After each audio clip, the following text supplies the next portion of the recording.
Zdravím, dneska si ukážeme pečení chleba, konečně. Slíbený recept. Takže nejdřív dáme žitnou mouku. My používáme buď to tuhle fernerku, která je taková jemnější, tak to si ji promneme vždycky, anebo potom tuhletu, která je hrubší. Dáme půlku toho balíčku, to znamená zhruba půl kila.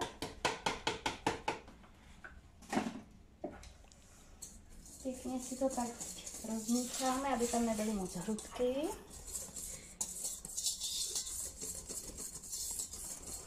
Tak a tady máme připravený kvásek, který skladujeme normálně v lednici. Jo, ten už je vlastně z minulého pečení a potom si postupně ukážeme, jak my ho tam vlastně dáváme. Dáváme pod ní tu mističku, protože někdy se stane, že on vyběhne, tak aby jsme neměli plnou lednici kvásku. Někdy ho přikryjeme ještě víčkem, který je propíchaný, ale to ani není třeba. Jo, takže ten kvásek teďka z té ledničky studený, tak jsme ho vyndali, mám tady kupu nádobí odsílení, ale to asi nikdo řešit nebude, kromě kameramana. Tak a teď si tam dáme teplou vodu.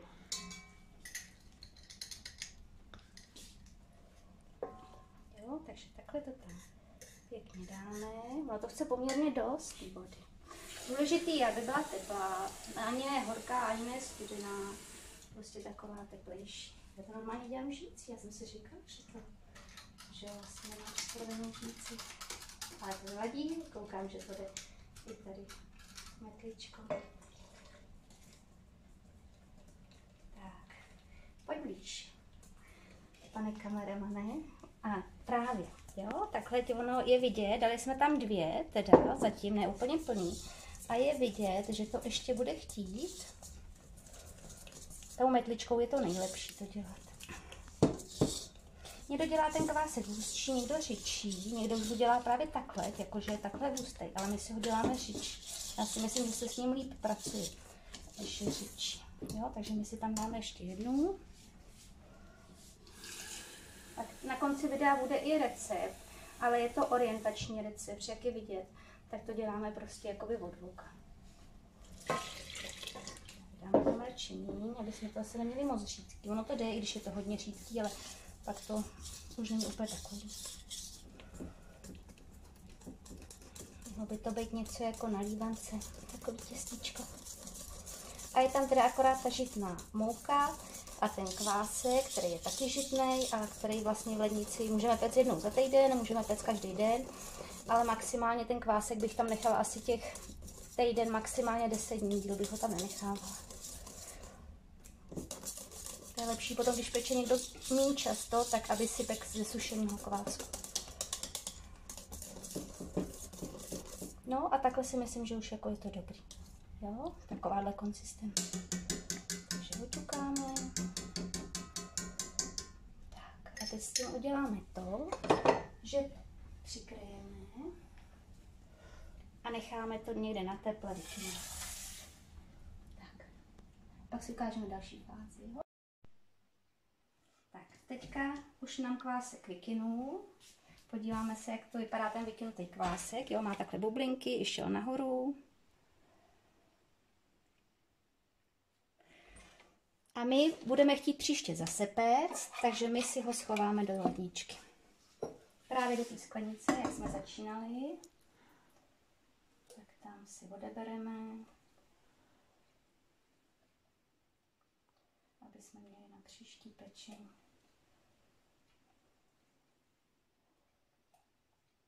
Tak ještě trošku tam dáme. Nedáváme tam toho moc, protože ono to někdy fakt vyletí, tak to nemá cenu. Jo, takže tohleto si uložíme do té ledničky, to víčko. Teď ho nedáme, ale kdybychom chtěli péct jednou za týden, tak si třeba druhý den tam to víčko dáme, aby ten kvásek úplně nebyl suchý. Jo, ale teď ne, protože někdy se stane právě, že to vyběhne a měli bychom to celý opatlený. Tak. Tady jsou ingredience, co budeme potřebovat. To tam budeme dát. Tohleto kynutí, nevím, jestli jsem to říkala, tak trvá asi 2 až 3 hodinky. Takhle si to odškrábneme z té stěny, taky, aby jsme to měli pěkný. Tohle už nebudeme potřebovat. Tak a my dáváme normálně bílou sůl. Na tohleto množství tak právě dáváme takhle tak žíci, pak dáváme himalajskou, dáváme taky tak žíci. Nevím právě, jestli je to dobře uděláno v tom receptu. Teď dáme kmín, dáváme hodně kmínu. Dáme tam právě úplně všechno takhle, co máme. Pak dáváme lněný semínko. Jo, je tam toho docela hodně, protože my máme rádi, když to chroupe, když to je prostě tam toho dost. Lněný semínko je zdravý na trávení, takže toho dáváme taky hodně. A pak ještě dáváme sluneční ocet. Kdo chce, může dát i dýňový, ale někdo to nemá rád, že jsou zelený. Jo, takže takhle jsou zhruba ty semínka plus ten kmín plus sůl. Teď si tam dáme trochu vlažné vody. Právě zase nějak odhadem.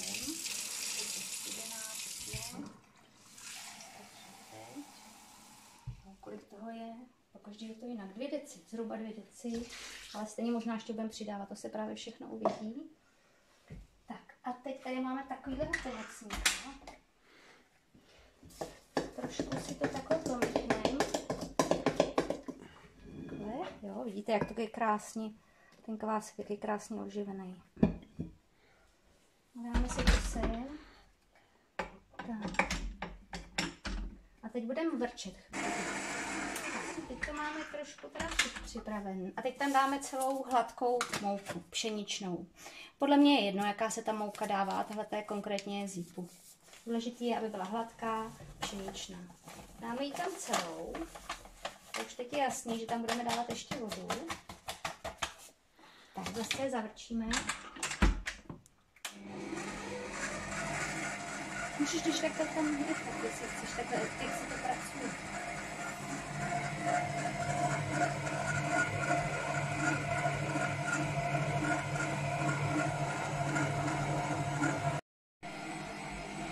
Tak už teď je vidět, že to těsto je moc hustý. My neděláme to těsto takhle hustý, takže si to zastavíme a přidáme si vodu ještě.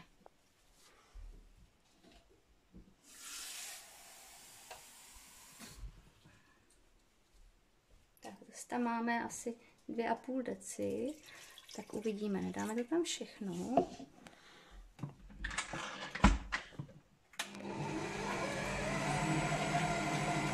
Důležitý je ta konzistence, potom se podíváme na konec, jaká právě má být ta konzistence, aby jsme měli takovýhle pěkný nadejchaný ty chlebíky. Jo, je vysoudit ty semínka, jakých je tam hodně.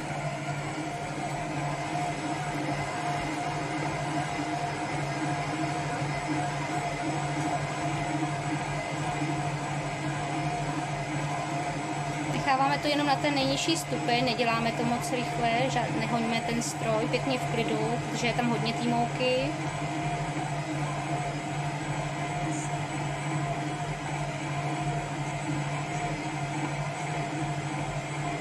Tak a ještě si teďka budeme přidávat další vodu, dolejme ji tam zbytek. Takže jak je vidět, teď jsme vlastně dali ještě navíc 4,5 deci. Zhruba té vody. A ještě budeme přidávat i mouku, protože aby jsme to měli na ty 3 chleby. My už pečeme 10 let, takže víme přibližně, kolik toho těsta má být, aby to bylo na ty 3 pěkný chlebíčkový formy. No, pěkně se to zpracovává. A teď tam přidáme mouku ještě.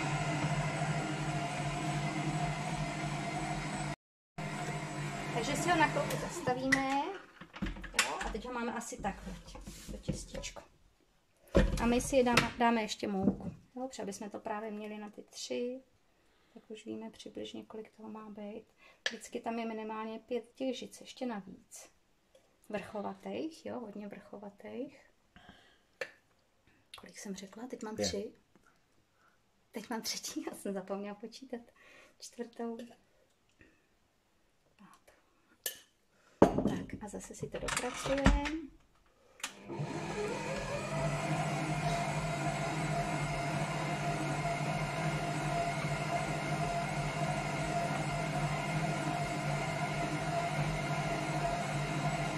No, teď se zdá, že bude ještě potřeba dost vody, ale uvidíme, necháme to chvilku pracovat.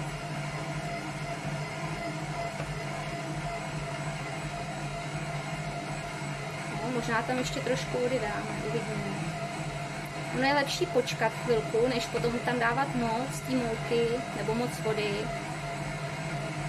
Přeci jenom je toho hodně, tak aby ten stroj si s tím poradil. No a teď už to ale nevypadá, že budeme něco přidávat. Teď se zdá, že už to bude hotové. Tak to necháme ještě, aby se tyhle hroudičky, co tam vidíme, tak aby se pěkně zpracovaly, že pak by tam byly hroudy té mouky v tom těstě, v tom chlebu. To není úplně dobře. Jo, ještě tady občas nějaká hroudička je. No a teď už to vypadá ale dobře. No, takže teď to vypneme. A podíváme se na to. Jo, je to hodně řídký, to těsto my to děláme řídký. Že to úplně takhle teče.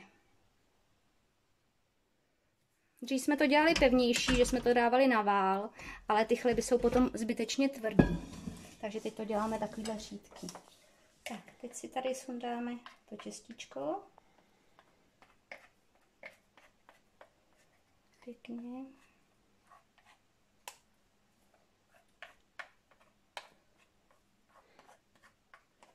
Si to hezky seškrábneme ze všech těch stran. Tak. Dobrý. A ještě si to seškrábneme tady z těch stěn, takhle, jo. Takhle to pěkně, aby jsme tam právě neměli tu mouku, která tam potom dělá takový to nedobrý v tom těstíčku, v tom chlebu.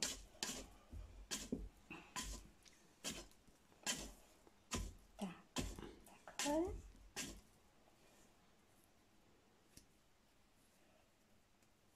Stěrku budeme potom potřebovat, takže tu si dáme sem. A teď to přikryjeme, to těstíčko, a necháme to ty 2 až 3 hodinky vykynout.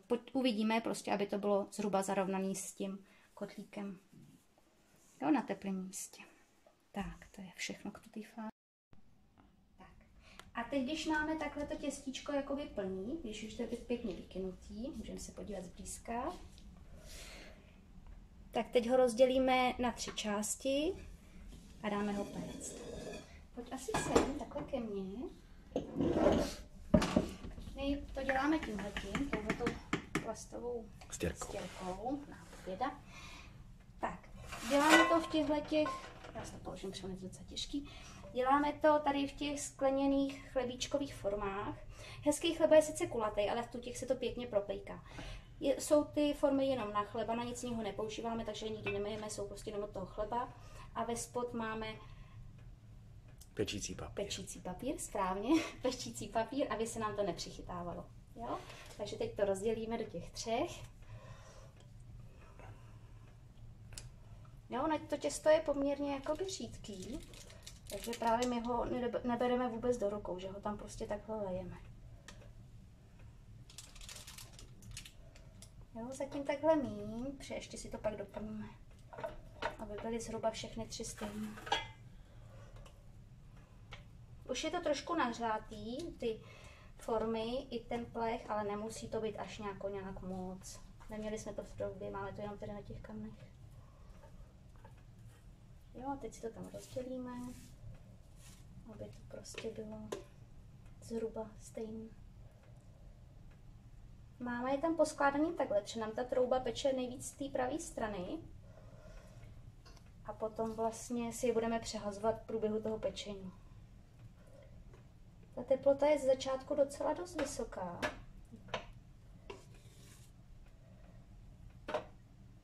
Může to být kolik? 250? Nakoukali jsme na to někdy? Kolik to bylo? Pamatuješ si to? Ne.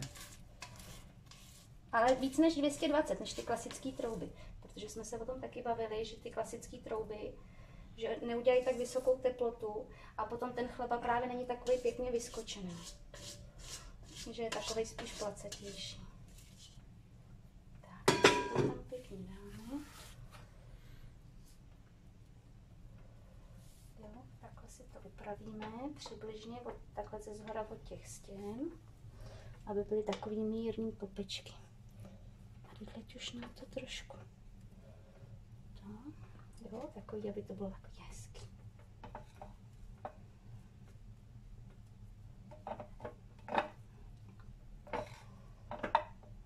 Mělo by to být méně, než je ta forma, jo, aby prostě zhruba tolik let, aby nám to prostě potom z toho moc jakoby nevyběhalo. I když počítáme s tím, že oni vyběhnou hodně nahoru, proto to nedáváme do trouby úplně až nahoru, aby se nám to nechytlo na tu troubu ze zhora. Tak, pěkně to tam dáme.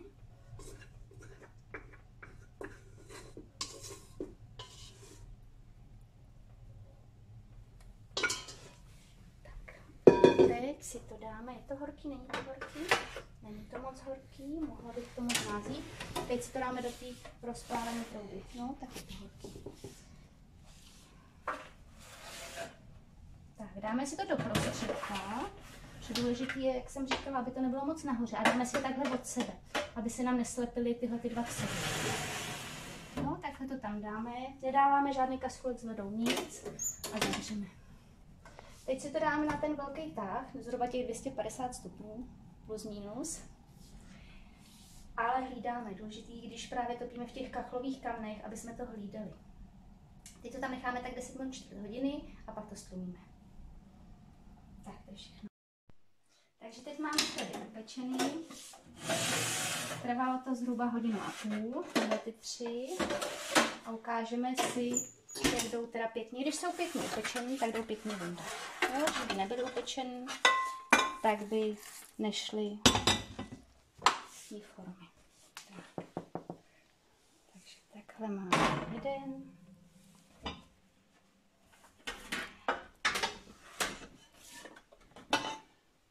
Tady je třeba tomu papíru pomoct, že si tam dělá.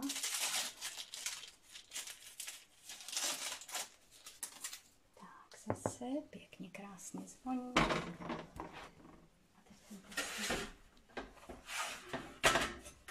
Dáváme je na kovovou mřížku, protože oni teď musí být vyklopený, protože oni bude z nich pára. A kdyby jsme nechali jenom na něčem rovným, tak by byly ze spoda mokrý, takový rozmočený. Ještě tady to potom, když tak dosundáme, kdyby tam zůstalo kousek toho papírku, ale to dobře. Jo, takže tady letí mřížka. A teď to dáme ještě na jednu. Jo, teď to dáme ještě někam prostě ještě na další, aby pěkně potom mohl ten vzduch. A tady letě necháme tak 2-3 hodinky vychladnout a až potom teprve krájíme.